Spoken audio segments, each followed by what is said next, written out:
One of the paramedics told me, get in there and hug him and tell him to hang on. Tell him you love him. I was like, okay.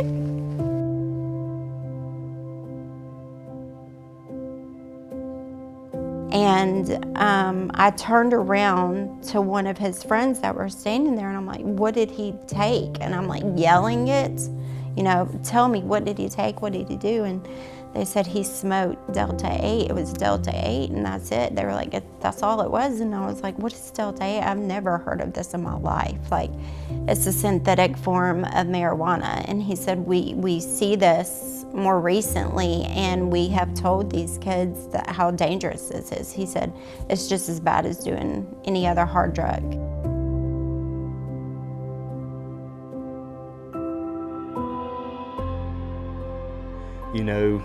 For him to do it one time and then affect him the way it's affected him, and the way it has affected our whole family for the past 4 years has really been a struggle. We've always been super tight. We've always talked. We've always discussed the different issues of life.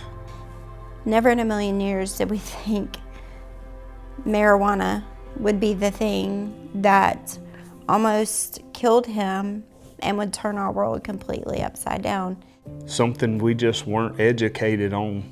We didn't understand what Delta-8 was, and it's heartbreaking.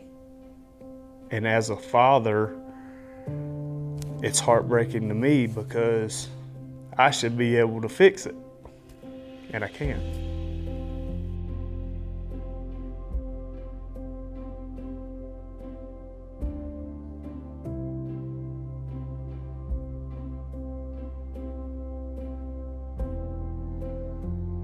There's always going to be side effects from what he's done.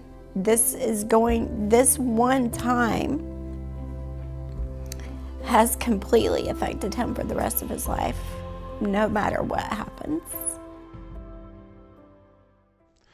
Marijuana is complicated. On one hand, it's a natural plant. We have to remember, however, that so are heroin and cocaine. They're natural. And just like heroin and cocaine, marijuana has some similar attributes that are important to note.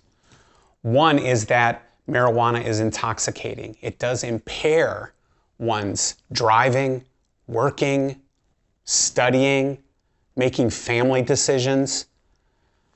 That's important to consider. And secondly, that marijuana is psychologically and physically addictive. It does create dependency, so that even if we experience negative outcomes, sometimes we can't stop, even though we try. That's what the physical and psychological dependence means. In fact, 1 out of 3 people who use marijuana today develop a cannabis use disorder. And thirdly, marijuana is increasingly linked by scientific research to chronic diseases like cancer, heart disease, and lung disease, and then mental ones like schizophrenia and psychosis, and even suicide ideation. So these 3 attributes make us really pause as we accelerate into increased marijuana use in the United States. These things are exacerbated by the fact that marijuana's potency is skyrocketing over the last 30 years. It used to be 30 years ago that potency was only 3% THC. But today, even the natural plant is grown in a way that it's 15 to 20% THC, and then synthetic derivations of marijuana can get into the 60s and 80s and 95% THC. Extremely powerful and potent.